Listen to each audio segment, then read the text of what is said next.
This is Jenna Afgar back, and today we are here with Gretchen Martin, and she's an entrepreneur and author, speaker, coach, business resilience expert, having helped small businesses and nonprofits raise more than $15 million, including during that pesky recession.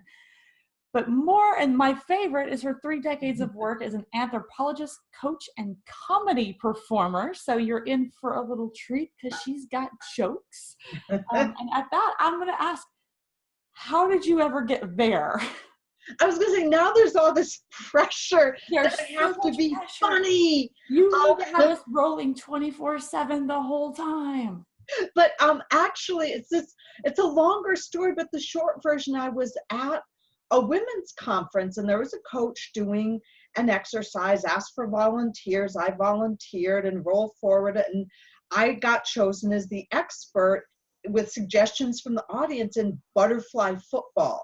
So this other woman starts interviewing me, and this is a basic improv game.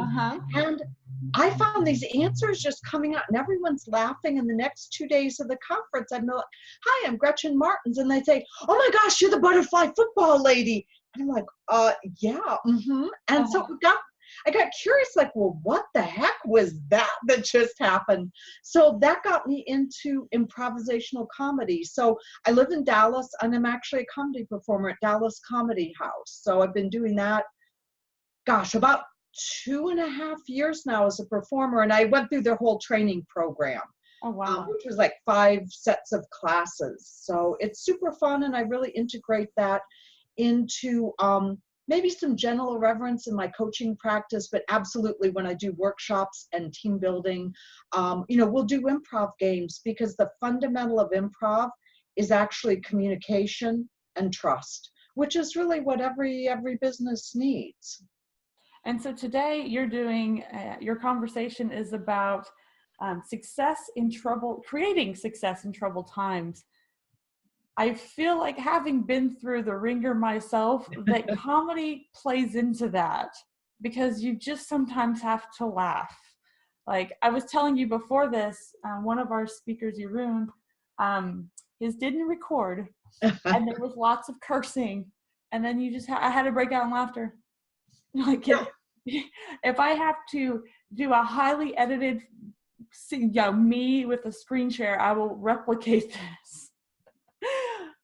All I can do is laugh about it now. So yeah, how do we create success in troubled times? And I find this particular one to be very important, because over the last 1.5 years or so that David and I have been kind of beta testing the Business Growth Network and working on it. We've had a couple people that have worked very closely with us. People have gotten very honest with us. And a lot of these people, especially the ones going to all these networking events, they're not making any money. Well, and I think that's, the challenge right now. Our world is changing so quickly. And of course, we all have to earn money. I mean, I'm single. I'm not a multimillionaire. I can't just say, I'm going to do whatever I want to do. But how we find those new balances, what our expectations are. And I think a piece of happiness is that, we're in a new normal. We're not even back to normal yet. We're at this place. And I try not to be too much of a statistics nerd, but, that is a piece of me. And what really got me into focusing on resilience, personal resilience, business resilience, it started back in 2014 when the Pew Foundation was like, hey, we're 2 Americas. We're Red America and Blue America. And if you roll forward to January 2017, the American Psychological Association did a study, and they found 80% of Americans were stressed out, overwhelmed, and depressed by the political divisiveness. And, that isn't a red or blue comment. That's before the inauguration and the past. Well, that's 80%. That can't be red or blue. That's across the board. Well, that's the thing. It's 80% is too big a number to be. And that's the other piece of the work I do, and with businesses and community groups and public speaking. This isn't a political commentary. It's a reality of where we're at. And then you look at the last 4 months of 2017, and We had 3 hurricanes, 2 mass shootings, historic wildfires, threat of nuclear war. And everyone's like, oh my gosh, how are we going to survive through this? And by December, 60% of Americans were saying I think it was a Gallup poll, this is the lowest point for America in living memory. And so how do we deal with all of that? And I think we're all struggling to find a new normal. And what I believe, and as a coach, I've been coaching for nearly 20 years.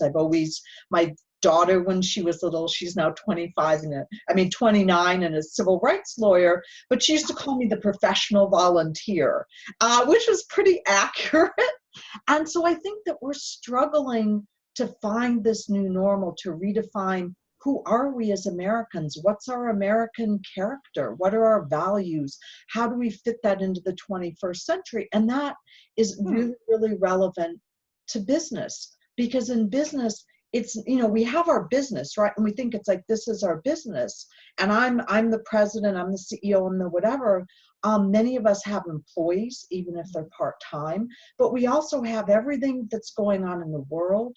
We have families, we have friends, we have community that we're trying to support, whether it's schools, it's churches, and as business owners, we have to manage all of that, which is just a lot of pressure on most of us. So and then the money gets thrown in there in a complicated economic environment. So that's really the area, that's what inspired me with all of this, is how do we deal with all of this in an effective way?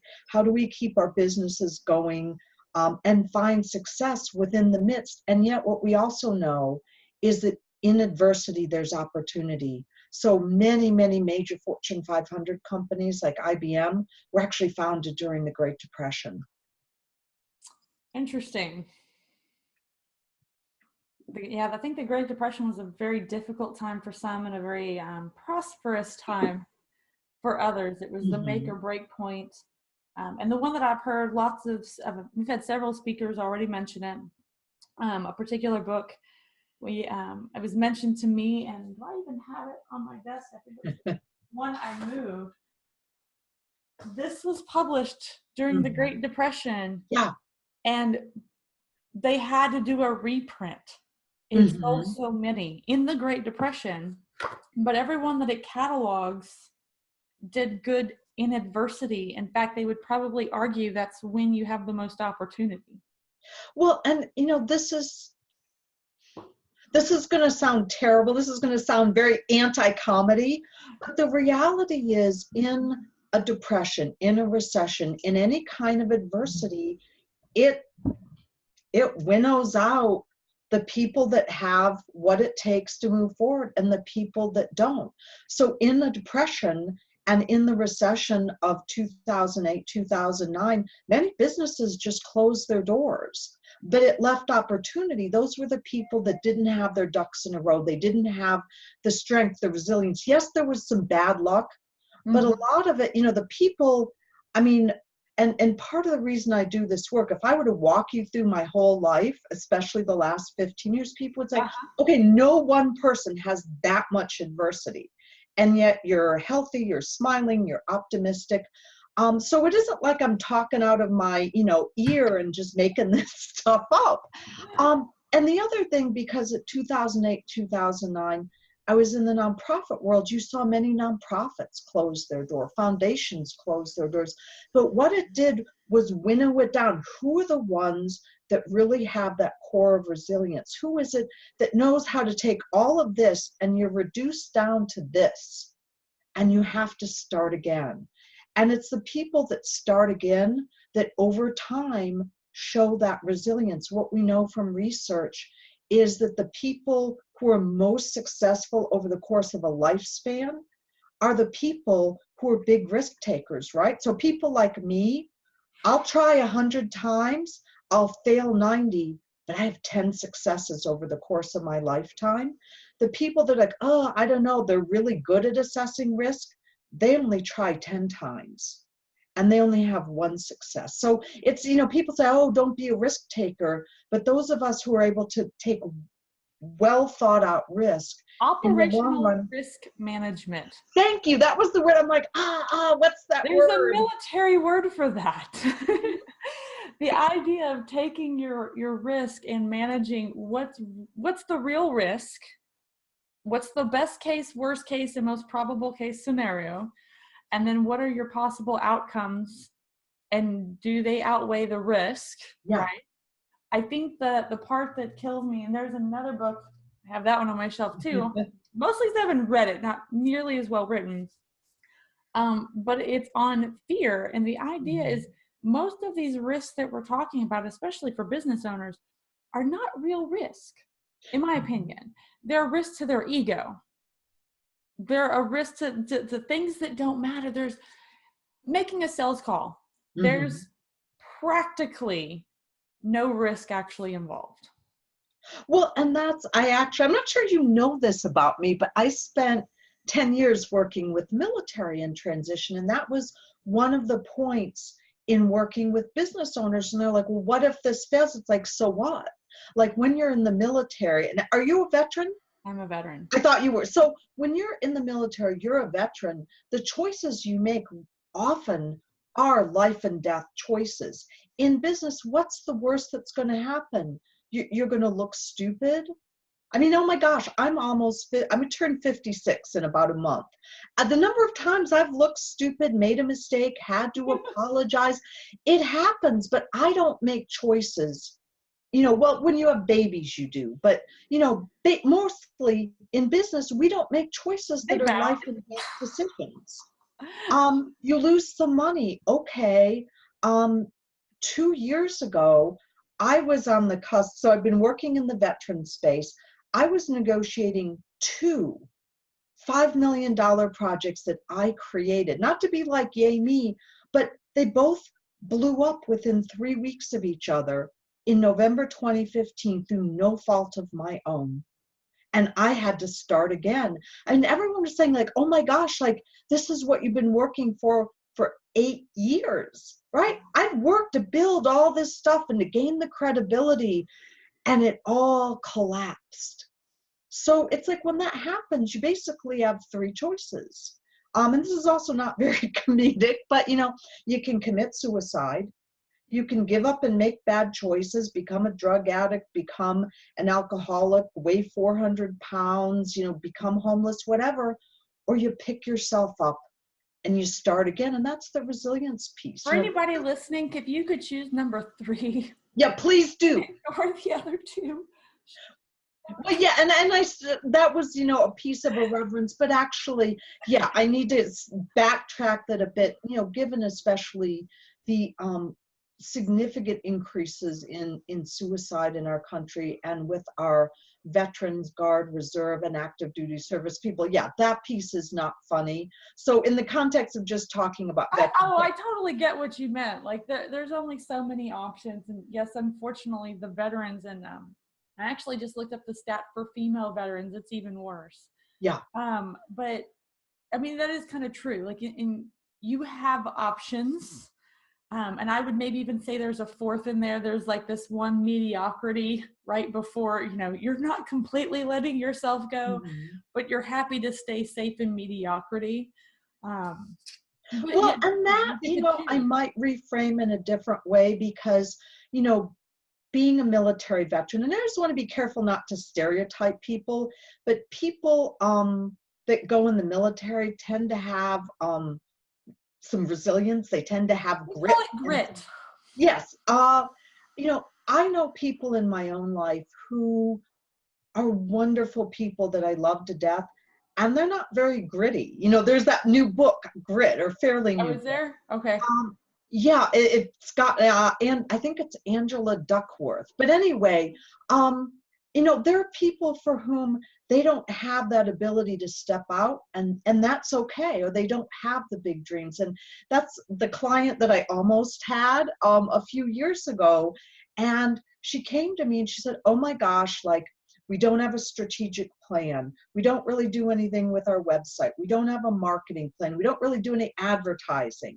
And, I think so we sat down to have an initial sort of coaching evaluation. And I used to do this in the nonprofit world, the business world, where you step in and you kind of do an organizational 360 and you identify trouble points and you create a 1-year plan. Like, here, out of these, these trouble points, here are the 3 that we're going to work on between, over the next year to really get you to a different place. So I sat down with her. Well, she and her husband owned a custom home, like they built custom homes, like multi-million-dollar homes. They grew every year 10% word of mouth.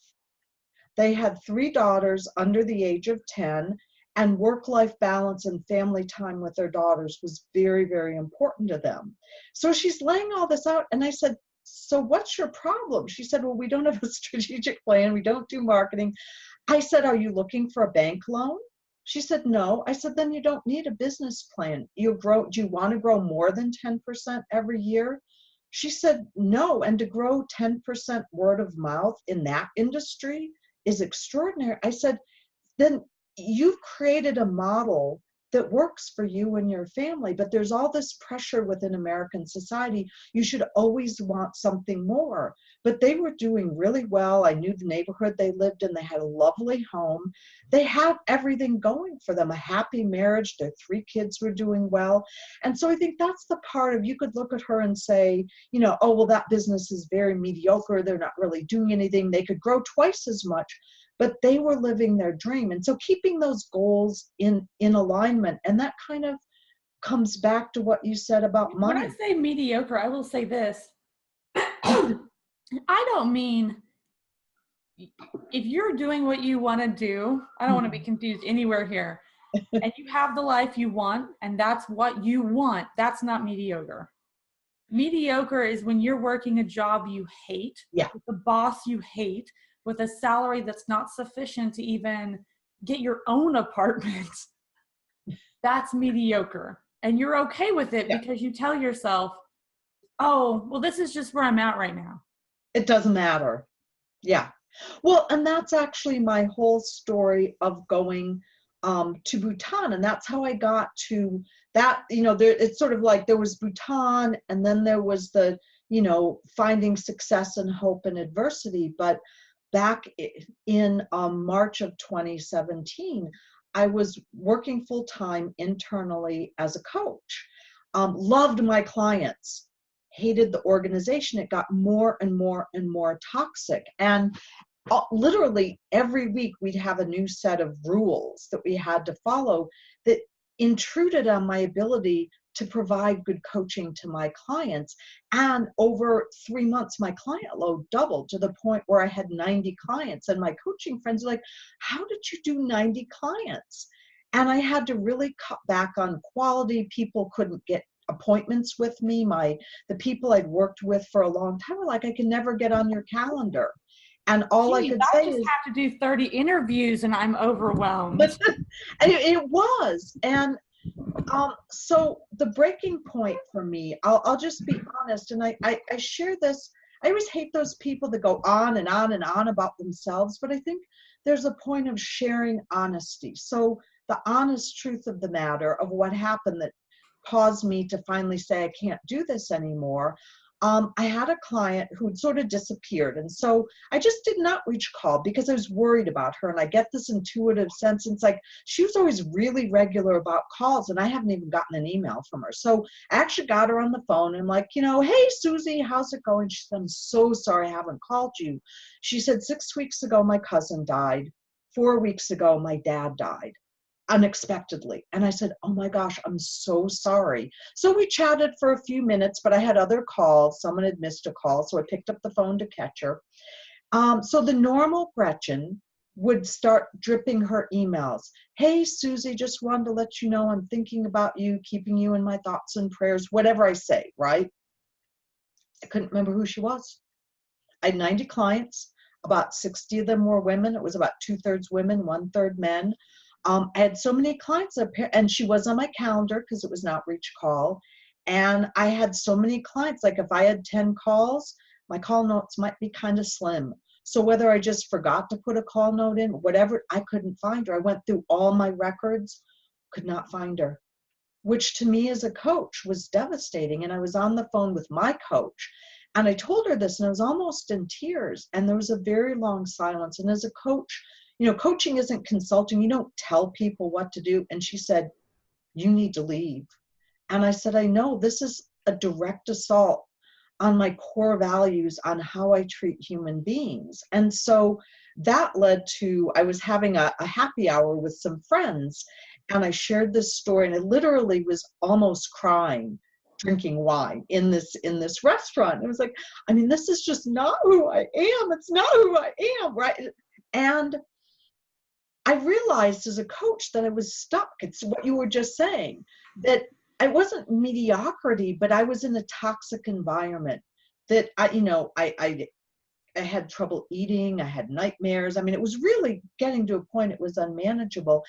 But I Wow. felt stuck because I'm single and I'm not a multimillionaire. And all of a sudden, and I'm going through all this, and my friends, like, bless them, were like listening to this went. It was the same thing the last happy hour and the happy hour before that. And it wasn't very happy. And all of a sudden, I realized I had options because I had money in savings. And it's like, how much do you stay stuck? So yes, it's a risk.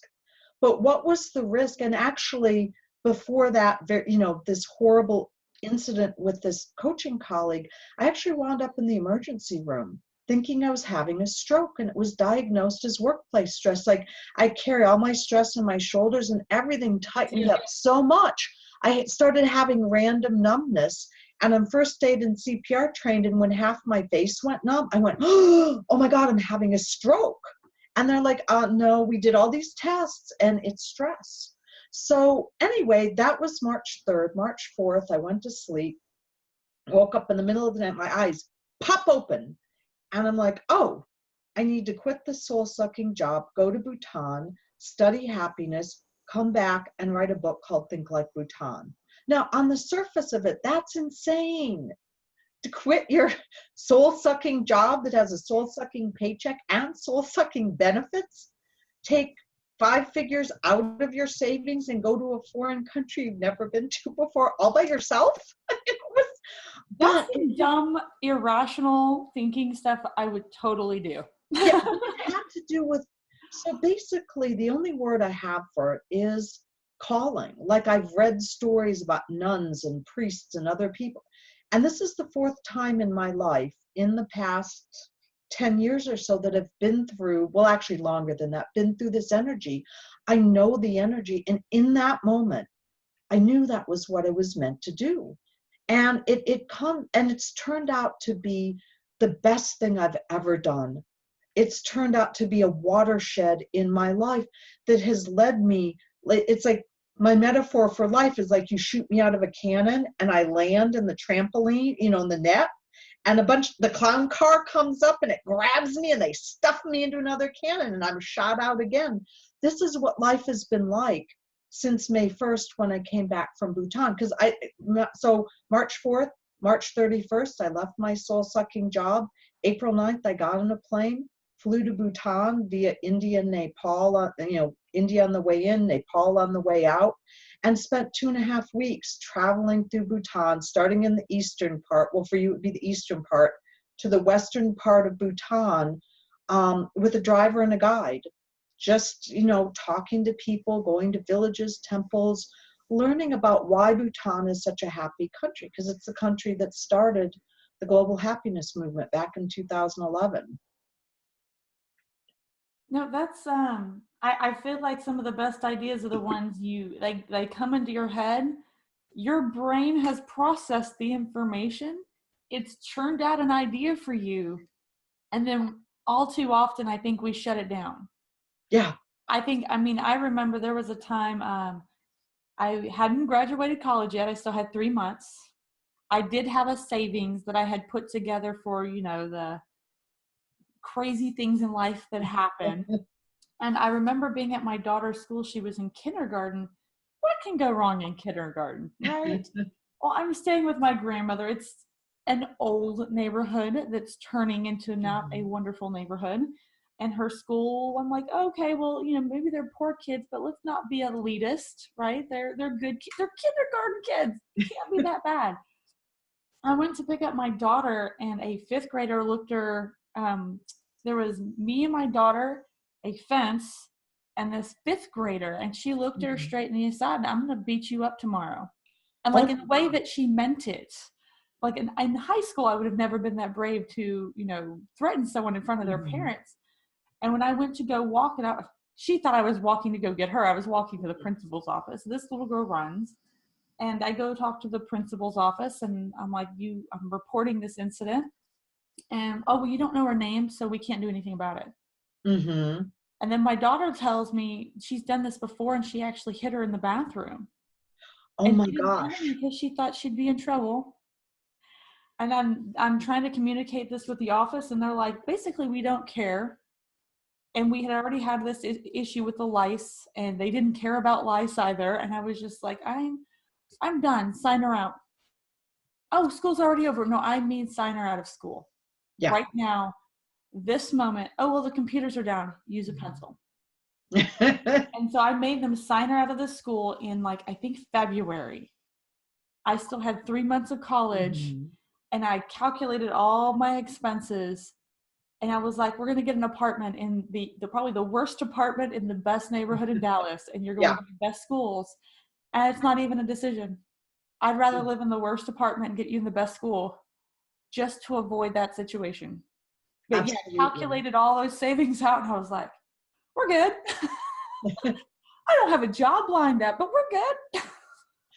Well, and I think that's a part of it, is also cultivating faith. And that doesn't necessarily have to be you go to church every Sunday, because I know that about 40% of Americans aren't connected with a faith community. But do you have faith in yourself? And this is a piece I've said to business owners for years, because I've done a lot of different kinds of trainings, and the people, they're like, well, I mean, I don't know, I have this business and I kind of hope it works out. And it's like, hello, if you don't believe in yourself, nobody else is going to. And I think that there are so many, this is another part of building resilience, is how do you set healthy boundaries? And, I don't know how much you're holding me to, like, the 10 strategies for, it's interesting to have a conversation, I think, often more so than having someone go through their 10 talking points.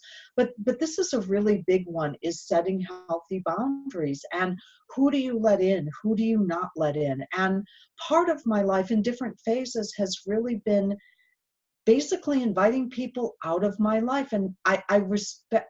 That's a really nice way to put it, by the way. Yeah, what I value most in friends, in colleagues, are the people that will tell me the hard truths that maybe I don't want to hear, or places where I have blind spots. But there's a difference between people that do that and the people that try to undercut us. And so often, when you talk about the people that are mediocre and they've chosen that, or they don't have the strength or the resilience to get out of a bad situation, often they'll try to pull us down. Because if I make those changes, if I show I can take a risk, you could just yank your daughter out of school without a job, go into a crummy apartment in a good school district for your daughter. You didn't have to think about that. If I'm that mom who's like, well, I don't like this school and my kid's beaten up all the time, but I don't have the courage to make those changes, then a typical human response is to try to pull you down. Because if I don't, I have to look at myself. I have to look at why I can't do what you're doing. And so one of the things that's really important, especially as you're building a business, especially in hard times, if you're that person that has optimism, that has hope, that has resilience, that's willing to take, good risks, not stupid risks, you have to be aware of the energy vampires, the people that try to pull you down. So my mother and I are very close. But my mother doesn't want me to be hurt, disappointed, what all this stuff. So if I say what I'm doing, she'll be like the devil's advocate. Well, I'm super good at evaluating risk. And if I'm going to take a risk like going to Bhutan, I didn't need the people to be like, well, what if this happens? What if what if you get malaria? Well, there isn't malaria in Bhutan, right? But there are all these things that people had fears about. And it's where I so value my friend Susan. I called her up the morning of May 4th. We'd had happy hour the night before, and we're friends. We're also business colleagues. And I said, Susan, you'll never believe what happened. And she's like, what happened? And I told her this whole story. And the first words out of her mouth were, oh my gosh, congratulations. I mean, what, are you hearing a phone? Yes, I am. I'm so sorry. Oh, that's okay. I wondered if it was me, but anyway, but the thing is, she could have cut me down. And instead, it's that whole thing about words and language and mindset generating your world. She supported me, and every person in my life supported me. And when I felt strong enough, I told my mother, and she did her usual thing. But now I'm able to take whatever my mother says, and it's like, this is her way of loving me, is she's afraid for me. So I outsourced my fear to my mother, and I don't do fear. And my sister who's very money conscious, is like, what about the money? And like, what about your health benefits? And I'm like, I just trust in, what I call source, the God of my understanding. You call it what you want, God, Allah, Yahweh, Gaia, spirit, soul, intuition, whatever, that this is what I'm meant to do. So that's so important in building resilience, and particularly as you're taking baby steps in a new adventure, is the people that want to pull you down, you have not only the right, you have the responsibility to escort them out of your life, because life is too short. Mm-hmm. And you're the only person you have to answer to, unless you have minor children. If you have kids under 18, yeah, you brought them into this world, you need to make sure they're launched. But beyond that, you don't have to answer to anybody, as long as you're not hurting anybody, as long as you're not doing something illegal, unethical, immoral. Then answer to yourself, and other people have to deal with what they have to deal with. I think that's probably the hardest one, because some of the people that are the most negative in our lives are the ones that are closest to us. Mm-hmm. Yeah, and it takes a lot of work. And I think when you look at the flip side of that, where we can get really, this is another part of resilience, is also looking at, what's true and what are you responsible for. So Byron Katie has a book called Loving What Is, and she has this 4-step process that I love, and I carry it with me all the time. But the first piece is that, do you know that this is true? Is it absolutely true? So I can look out my window right now this minute and say, it's been raining and it's misty. That's absolutely true. But, can I say, I know that the United States this would be my father's worldview, is going to cease to exist within the next 3 years because the political situation is so bad? No, that's an ungrounded fear. No one knows what's going to happen in 3 years. No one knows if North Korea is going to drop a nuclear, try to launch a nuclear weapon. So why worry about stuff that you don't know is absolutely true? And then the second piece of her process is this your business, their business, or God's business? And again, because we have people of many faith traditions or no faith tradition, take God as source, whatever higher power you do or don't believe in. So mostly we get really hung up in other people's business and God's business. So there's very little, if my friend Susan is, well, that's not fair to Susan because she's a real person who's a friend. If Fred is drinking too much, I can try to intervene, I can talk to him, but ultimately it's not my business. Fred's going to do what Fred's going to do. If someone else has unethical business practices, maybe I let my colleagues know, hey, you don't want to do business with Jane. But beyond that, it's not my business. But we get all upset about things we have no control over, things that really aren't our business. And it drains energy from making a difference where we can. So people say, well, don't you care? Yep. Yes, I care about all these things, but there's nothing that I can do to help the Rohingya refugees in Burma. There is nothing that I can do. Or I guess now it's Myanmar.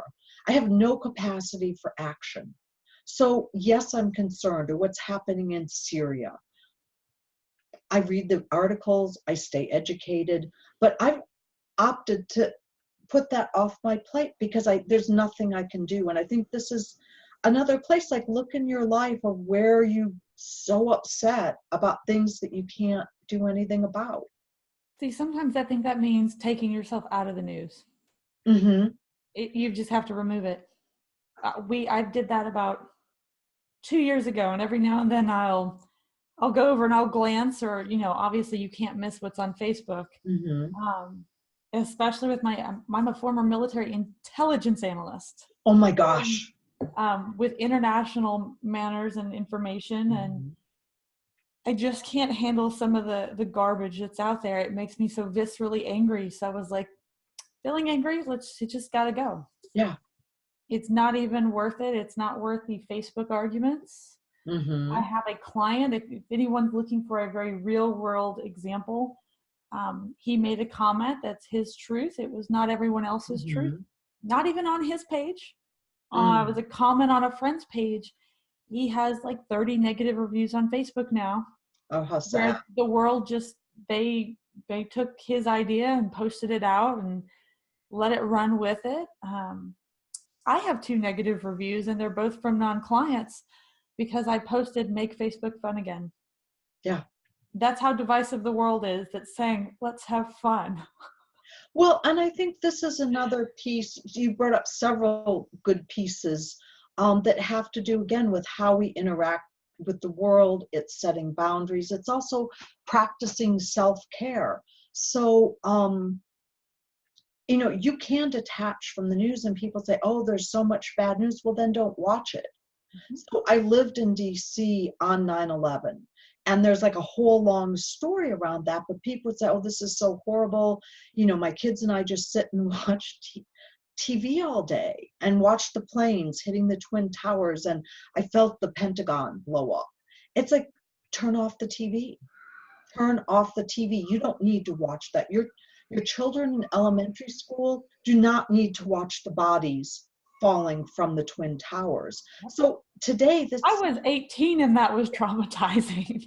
when I was, I don't know, like 35, and it was so traumatizing. So I think that's an important piece. Turn off the TV. And then we actually have in the new DSM, I forget if it's 5 or 6, but it's the Psychiatric Diagnostic Manual.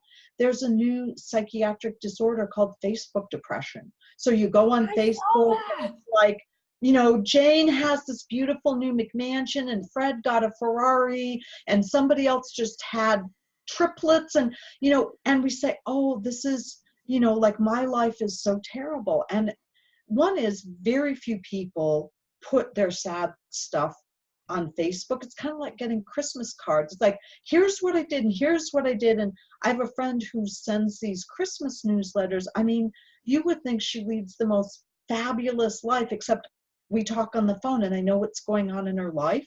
But to read her Christmas letter, it's like amazing. And she has 2 very different lives. So I think that's another important piece of, if it's making you feel bad, then stop doing it.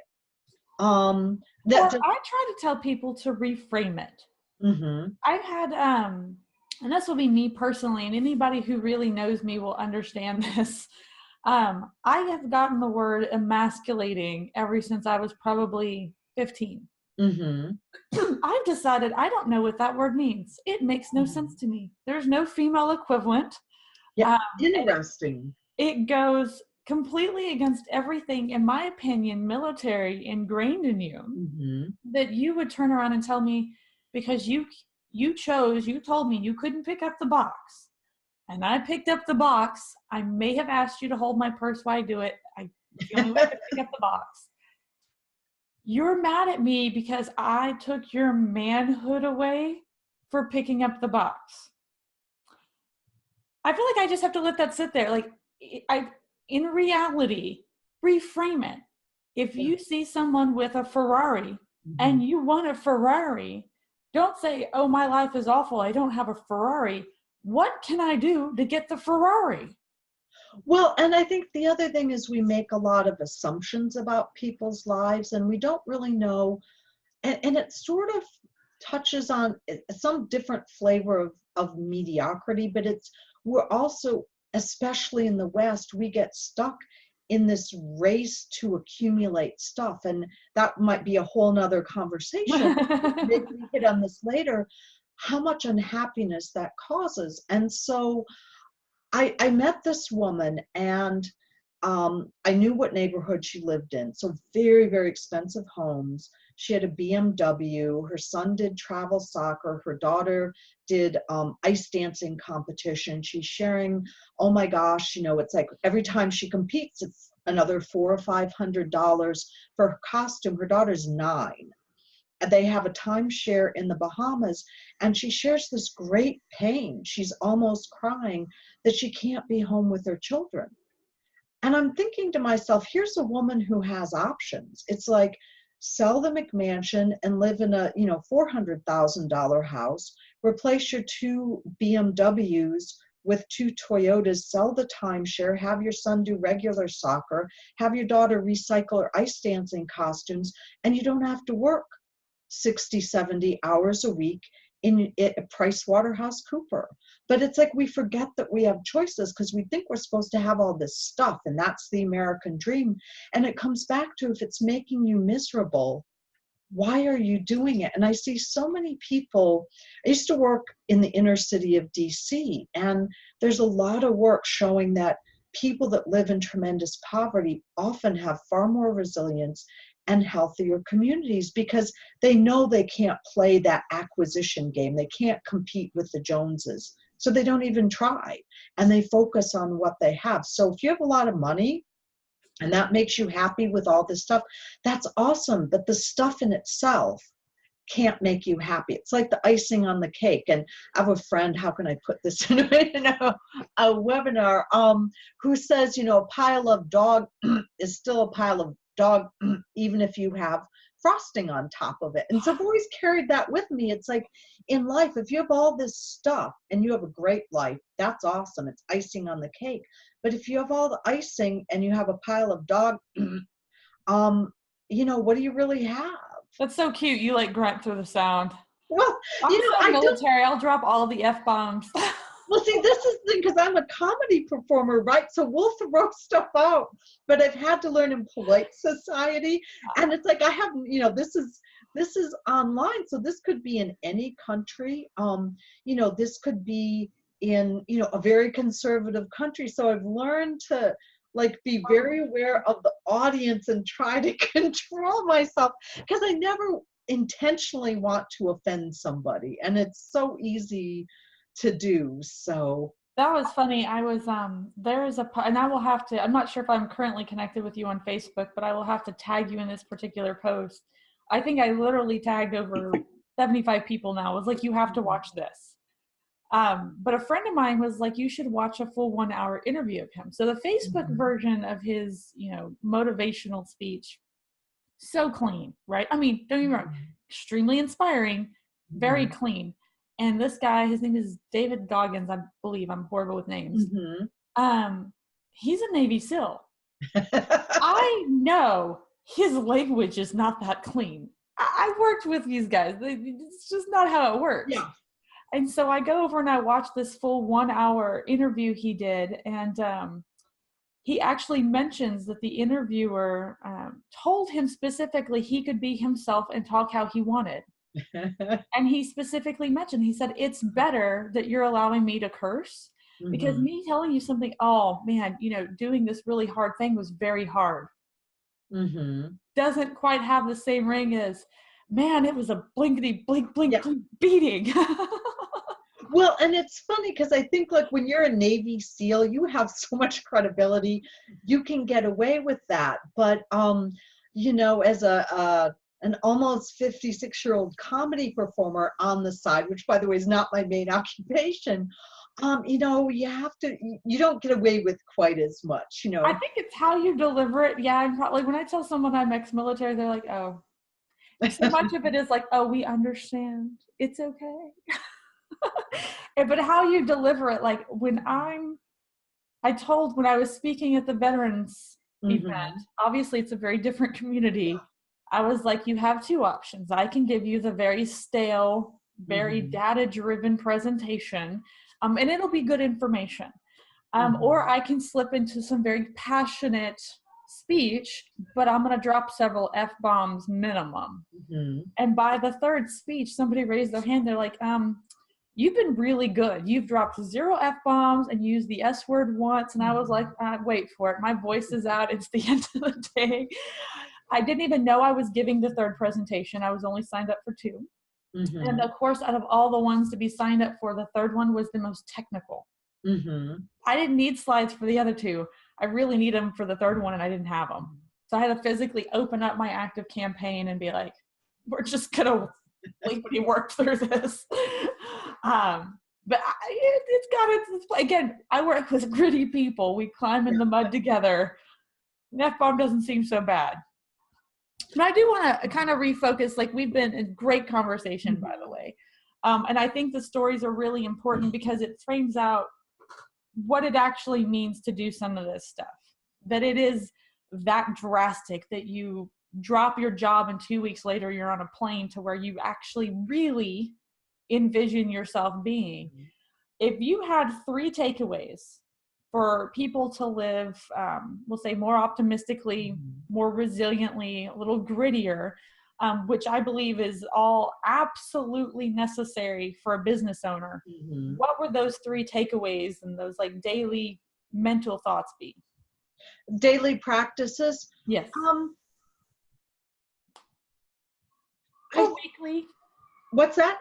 Or weekly, monthly. No, but I think one is to really look to your strengths. We all have strengths, and my strengths aren't your strengths, aren't, my friend Susan's strengths. And when times get hard, it's almost like a recession, right? You cut away the stuff that you're not so good at and go, what are my core strengths? And that was a really key question I asked myself coming back from Bhutan, and initially operating within the box of happiness, which is a huge box. But what I realized being in Bhutan was that inside of happiness, there's no room for anger, hatred, violence, warfare, anxiety, depression, suicide. So I narrowed the happiness box down. And then with everything that happened at the end of 2017, and it came out of some daily, I do daily happiness messages that arrive via text. And I did a post after the Las Vegas shooting about adversity and tragedy, because there's no way, you can't just put something happy out there when all those people are dead. And it was about how tragedy is the counterpoint to happiness. And it reminds us that we live in abundance, and that we live in abundance, even if abundance only means that we're alive and the people we love and care about are alive.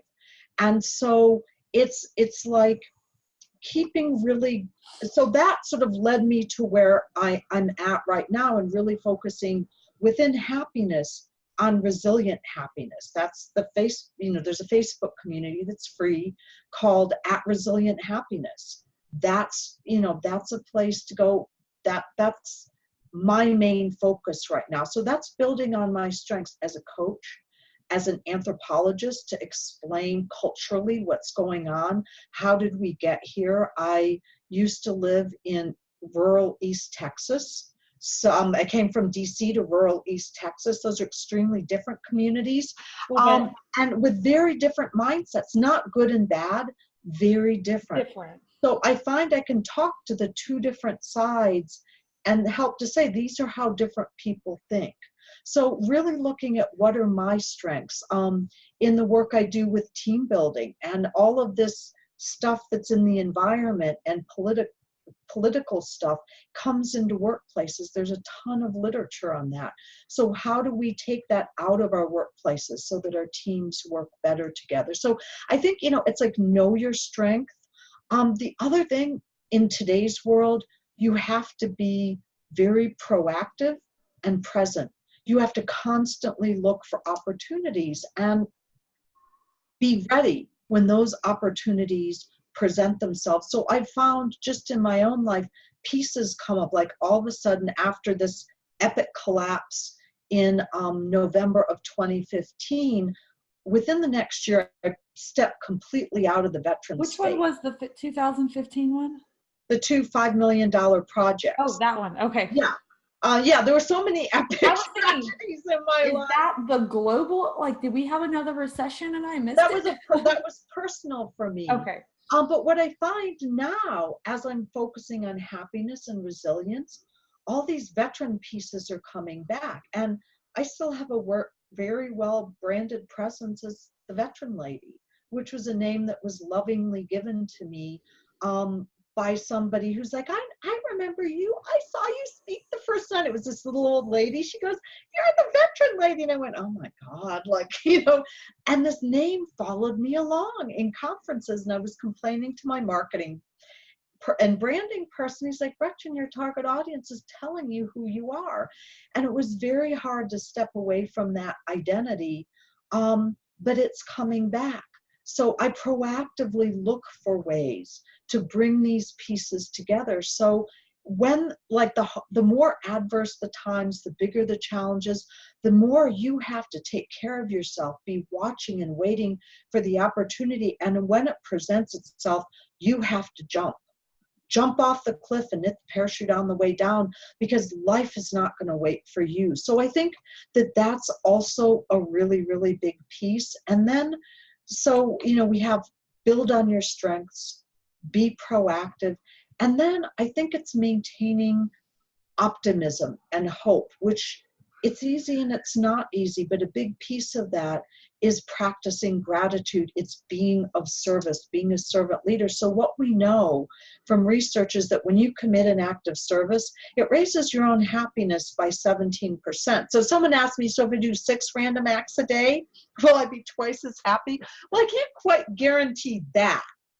But it does make a difference. And I think this is, I can vouch for the difference. There's you mentioned the women's conference. I spoke at the Texas Conference for Women.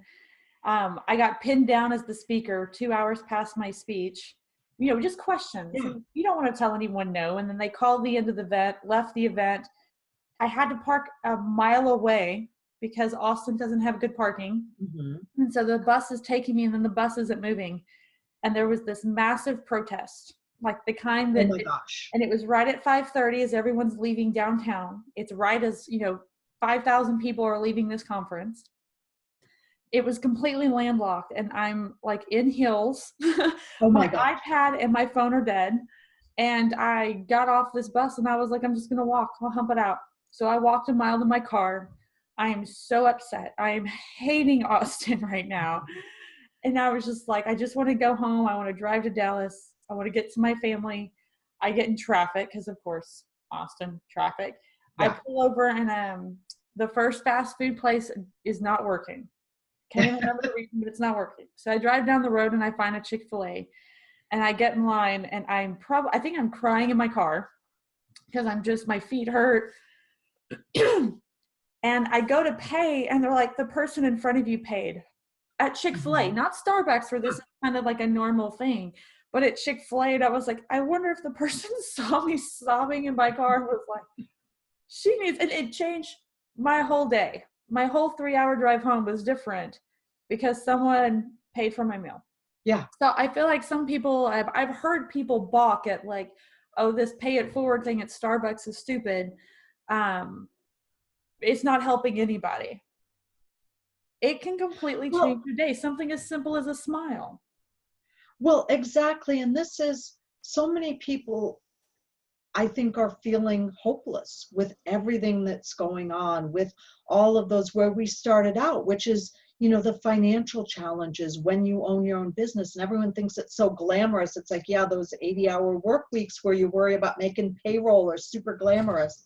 But what I came back with, from Bhutan, and it's 2 pieces, and like, what is it that defines my life? And I think this is a big piece of having resilience, moving through adversity and these really incredibly troubled times. It's what carried me through losing my second husband to a psychiatric breakdown, is having a passion and a vision for life that's so strong, it like pushes you forward. And there isn't such a thing as, laying in bed feeling sorry for yourself, because you have a purpose to get up. And so, what you talk about, the paying it forward at Starbucks or Chick-fil-A,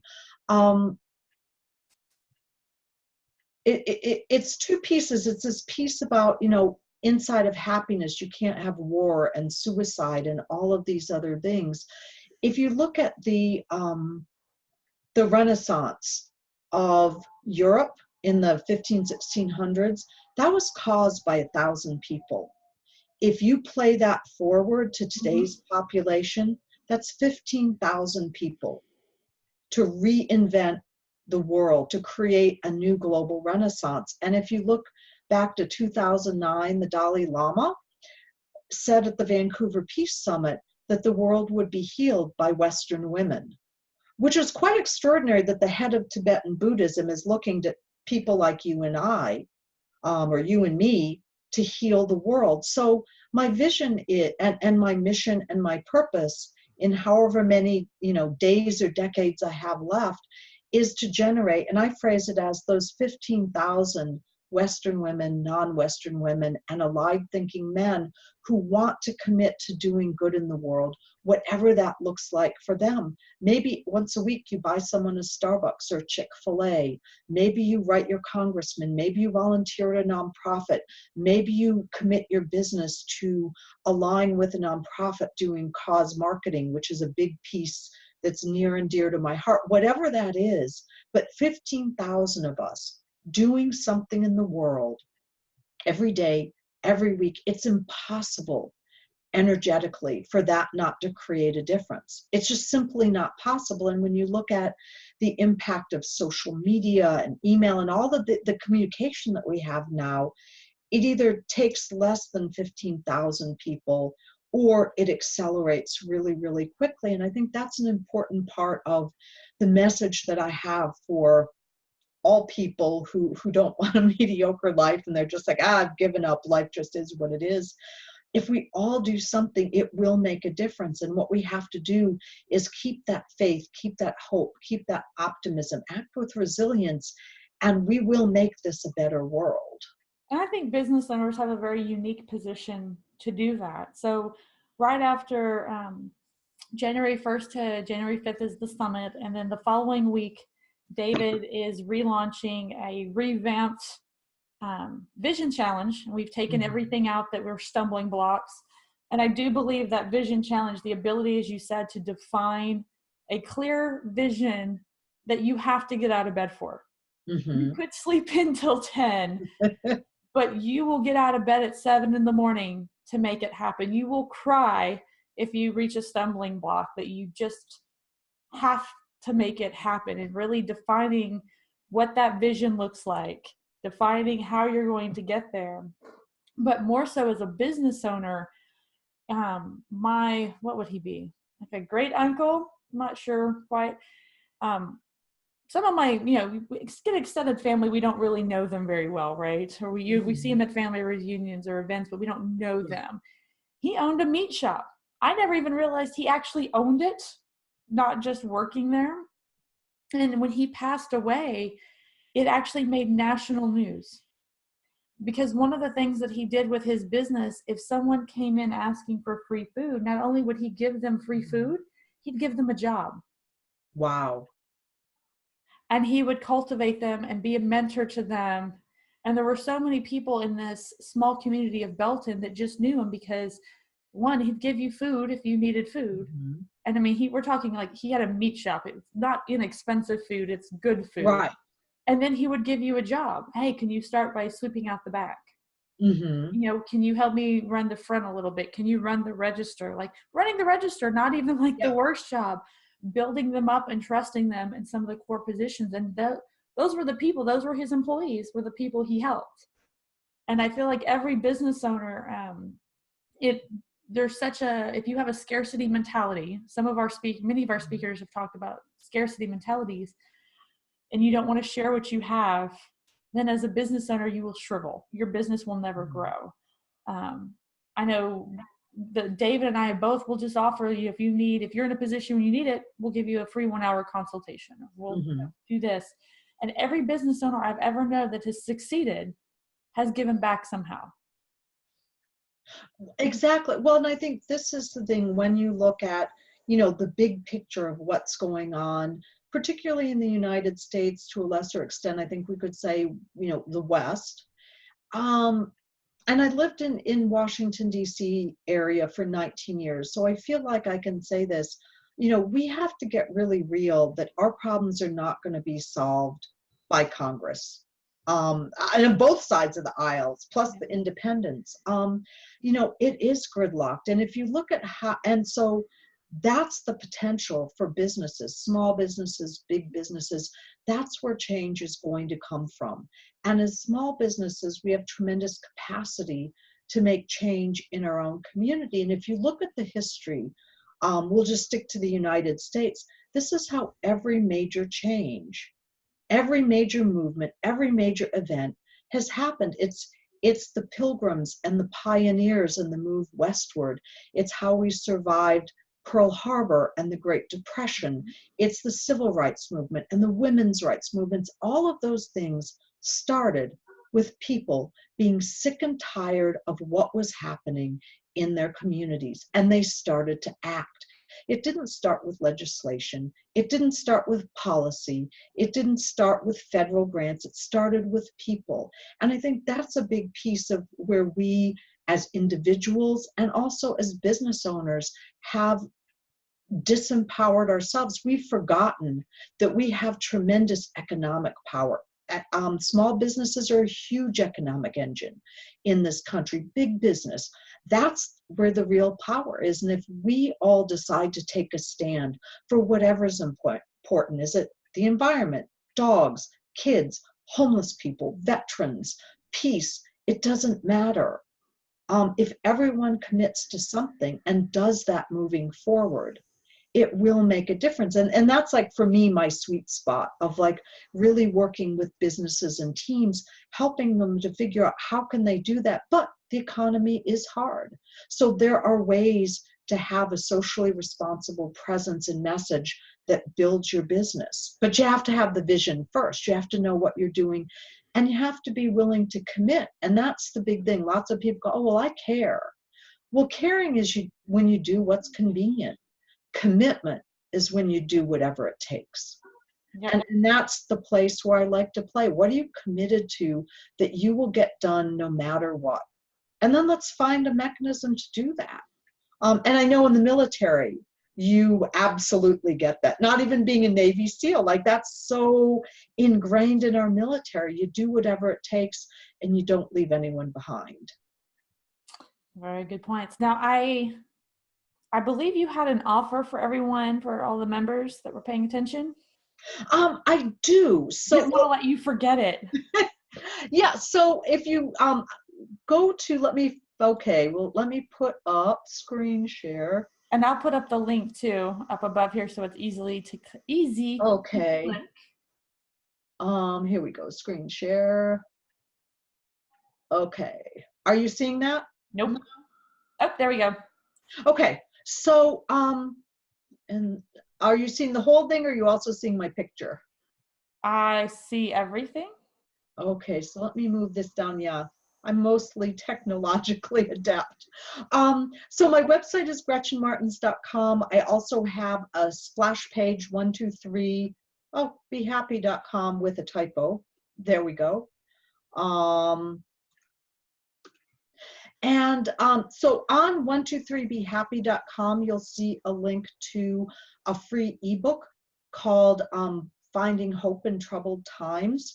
And that just walks you through basically the 10 strategies with things to reflect on, actual practices. My website has articles, podcasts, blogs, videos that you can watch addressing these topics. And then, you can learn about other ways. I do a lot of public speaking, team building. I do have daily happiness messages, and it's a texting service. And those are $20 a year. And that is a break even for me. I started doing it for free. And as I got subscribers, when it hit the point that it was more than $100 a month to send the text messages, it just got expensive. So the $20 for that is simply a break even, only because I'm not a multimillionaire. But that's 7 days a week. And not to brag on myself, but people tend to really like my happiness messages. So you can learn about the other things that I do, coaching and tours to Bhutan and all that's on the website. But the main free offer is all the resources on my website and the free ebook, which you can get from the website. It's easier to find it on 123 Be Happy, which is my last page. And what is it? You were really good about adding lots of value and not talking about yourself. What is it you're actually doing now? Now, I am doing a lot of speaking engagements in a wide range of, in businesses, with community groups, on a wide range of topics. So that's a huge passion, is getting this message out, inspiring people. Whenever I do paid speaking engagements, I have free resources. I have a small happiness book that is $10. You can also find that on the 123behappy.com or on my website. So a lot of speaking, I do coaching, I do workshops and team building, and I'm actually also just launching a program called A Year of Living Happy, which is a 12-month program with a lot of resources on creating happiness. The lines with business building, so it covers both, but it also covers the personal part of life. And thank you for that, because I really do. It was such an honor to be invited to speak. And I always hate those people that go on and on about themselves, and you feel like you're in an hour-long infomercial. So there's a lot of things you can learn about me on LinkedIn, on my GretchenMartens.com site. But thank you for that, because I've been encouraged to be more self-promoting, and there's an element where I feel like that's tacky, because I know how I react. Well, thank you very much for coming on, Gretchen. We really appreciate it. Oh, I hear happy voices in the background. Come here. Really quick, you get to say hi. Yeah, but we need to switch. Let me figure out how to switch off of screen share. Hi. This is what happens when kids are out of school. But the whole point, like, why do I do the work I do? Because of children. What's the future of our world? So this is like the perfect ending, because when I do presentations, I usually end it with something related to kids. It's very hard to not be happy with these little things running around. It is. Hello. So to everybody out in TV land, look at the little people in your life, because we need to leave them a really good world. That's like the essence of it. Oh, she's going to hem it up for you. I'm totally taking that clip and sharing it. Please do it.